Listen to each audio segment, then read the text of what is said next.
This is Outnumbered, and I'm Melissa Francis. Here today is Harris Faulkner, Fox News contributor Jessica Tarlov, host of Kennedy on the Fox Business Network, Kennedy, and joining us here. Yeah, there we go. Bring the flag. You know about the sock fashion. Shout out to both parents, one in Wisconsin and your dad in Fort Myers, Florida. My dad, who took money to get you here? So Dr. John Gallagher, hi, how are you? Merry Christmas. That was as well from Bob Mueller, is to avoid discussing very real issues for him, obviously having to do with the payoffs and the fact that his company is implicated in all of this. So it's much more convenient to go after Jim Comey than it is to deal with the very real threats that are facing his administration as a result of what he did in the campaign.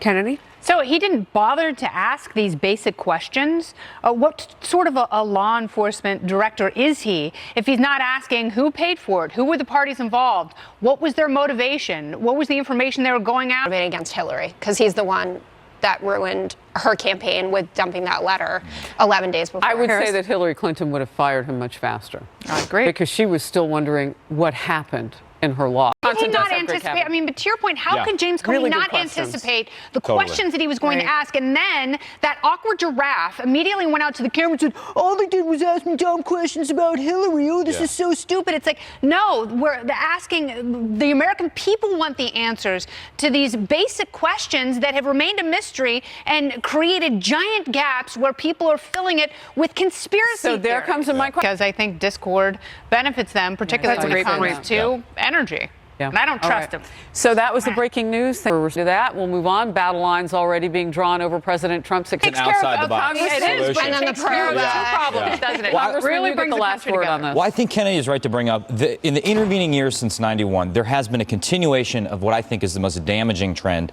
to our Constitution. Played it with fake news. It's more like 100 days. So what other... Off 30 days, because on those other 30 days, it's like lightweight stuff. Totally. Evidence that millennials want to work hard, which we rarely, we're the same birth year. That's right. 84. Air high five. Move on.